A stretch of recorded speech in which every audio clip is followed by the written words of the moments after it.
It's finally here. It's finale of the Game Gent Awards, and we're going to be looking at the worst game of 2014 and the best game, the winner of the whole year. So before we start, let's go into the honourable mentions of the best games. Just get them out of the gate and to put your people's minds at ease as to sure which ones aren't. But we're going to go with Wolfenstein: The New Order. Yep. And Destiny. I mean, it's going from Destiny, especially with one of the biggest disappointments of the year. But look, if Bungie does a biggest disappointment, it's still going to be a lot better than a lot of games out there. Oh yeah, and there has been a lot of worse games than Destiny. Oh yeah, no, definitely. And Wolfenstein, very good, polished, very awesome game. Yeah, it's but not. There's something. Yeah, it's a great game which shouldn't be missed. But yeah, it's not up there with the winners. No. So what we're going to do is going to have the runners-up for the worst game intertwined with the runners-up of the best game. Yep. So we'll start with one of the worst games. Yes. Which is Counter-Strike: Next Gen Zombies. Now this from memory is a Counter-Strike game developed for the Chinese market. Yep. By Nexon, not by Valve, and it's a steaming pile of shit. I mean, I've played every single Counter-Strike game, and I don't want to brag, but I'm fucking good at it. Yeah, you're right. But this is just terrible. I mean, like, I tried recording a video, and, I mean, the menu was horrendous to start off with. Yes. Couldn't find how to play a game. There's no Australian servers. I had to play in Russia. Oh, lovely. And I just loaded it up, and it just seemed like Counter-Strike 1.6. And I go, why am I playing this then? If I can just play normal No need Counter-Strike. for it. And I couldn't find any zombies. So it's called Counter-Strike Next Gen Zombies, but there were no zombies. Well, there you go. So yeah, Counter-Strike Next Gen Zombies. Misleading title. Damn them. Just terrible. Okay, so a runner-up for Game of the Year this year, South Park. South Park: The Stick of Truth. Now, we gave this the award for Best RPG, and for good reason, because it's fun. Funny. It's not the most complex RPG in the world. It's quite easy to pick up and play. And it's an awesome story. Looks fantastic. Looks like South Park, which is exactly what you want. Yeah, it makes you feel like South Park. And it's a great game. Yeah. Like, fully deserving of his place there. Yeah. Okay, so back to the worst game. Worst game. And we're going to go with Sonic Boom. Rise of the Lyric, not Rise of the Lyric. This game, this is on the Wii U. Yep. Steaming pile of shit. Yep, it really is bad. This is the Steaming pile of shit awards. And yeah, I mean, it's a 3D Sonic game. Yep. With characters. Yep. Interacting. That's terrible. I mean, like, you look at Knuckles and he's got, like, broad shoulders. It doesn't make him look strong, it makes him look fat. Yeah. There's frame rate issues. Yep. And overall, it's just fucking boring.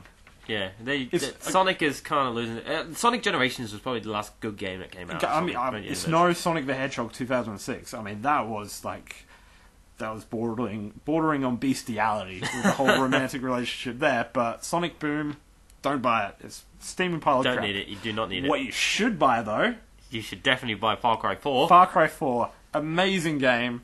So much to do. It looks fantastic on the next gen consoles. Cool bad guy, freaking Pagan Min's pretty badass. Great story. You just swoop in on your wingsuit, snipe a couple of rhinos, and be back for dinner.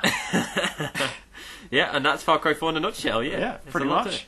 But you want to stay in a nutshell when you're playing Colin McRae Rally. Okay, now this came out. I got quite excited about this because I thought it was a remaster of the original game. Well, it seemed that way, which it got advertised as, but it isn't. It's a remaster of a mobile game.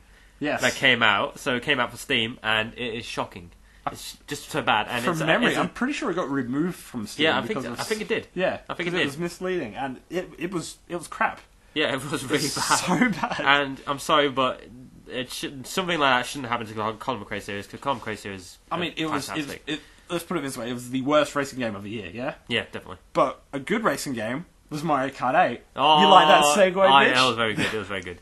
So yeah, Mario Kart 8, very good. More of the same, but it has great tracks. It's in HD now. It's awesome. And had DLC with it, which was pretty cool. Like some interesting tracks. I'm pretty sure there's a track where it changes every single time you play it. I think there's like over 2,000 different variations you can have of it. That's pretty badass. Yeah, that's cool. No other racing game does that. So, well, what I know of anyway. Well, Colin McRae doesn't, certainly. No, definitely not.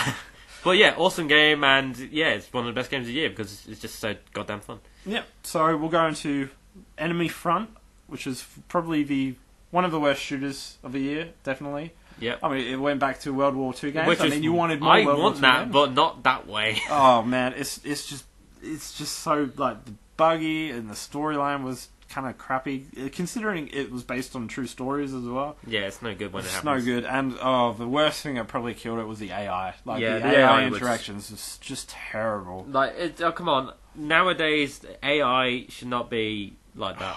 I'm No. sorry. Like, back in the old days, you can kind of get away with it, but not now. Like, with all the systems that are out there to be able to make them better, like, it shouldn't happen like that. Nah. But, a game of good AI. Not quite as good. Okay, this is second place in the best game of the year. Yep. Sunset Overdrive. Yeah, Sunset Overdrive. Very Now, good. we gave this our best new IP of the year, even over Destiny, which I didn't really expect to be saying at the beginning of the year. But it's an awesome game, great story, great characters, great gameplay, good looking game. It's funny. It's very fun. meta. Yeah, it has a lot of in-jokes and stuff. in-jokes, yeah, and it's just so much fun, and it's a great game. Don't drink energy drinks. Yeah, because they turn into mutated monsters, Says and I'm the going guy to have that's to kill already you. had plenty of energy drinks. Oh yeah, in his definitely. life. Okay, now, final two of the year. Worst game of 2014. I'm gonna have this in big, bold letters. And I'm pretty sure it's pretty damn obvious. It's the Rambo game. Rambo, the Which video came game. out under the radar. I saw it and I was like, oh, okay, that's interesting. Until I found out that it's a fucking on-the-rails shooter Yeah, with a controller. with a controller. Not- Now, that is just already asking for trouble. I wanna rename this the Silent but Deadly. Yeah. It's just like, oh, Rambo. Huh, that might be it. Oh my god! It's terrible. It just... whoever came up with the idea of doing a Rambo game like that is just an idiot. It looks shit as well. Plays shit. Like... It's just shit. It's just shit, yeah. It deserves this worst game of the year because it sucks. And you know what I think we should do? What? I think we should do a Let's Play in it. You reckon? Yeah. You reckon we should pick it up? I think we should pick it up. Okay, guys, expect a video in that in the coming days. Uh, But now let's go from that to the highest of highs of the games this year. And, you know, this might come as a bit of a surprise, but no, we came to a simple conclusion where we both agreed that this deserved the award. Yep. And it's Shadow of Mordor. Yep, Middle-earth Shadow of Mordor. It's Now, just nice. okay, now, we've picked this game because our Game of the Year should tick all the boxes. Like, Yes. there shouldn't be anything really wrong with it. Like, you can go Destiny, no story. Sunset Overdrive, it just wasn't... I mean, Sunset Overdrive was a close second. It was a very close second, and it is the second best game, but Shadow of Mordor just ticks all the boxes. Best sound, good characters, good story. It looks awesome.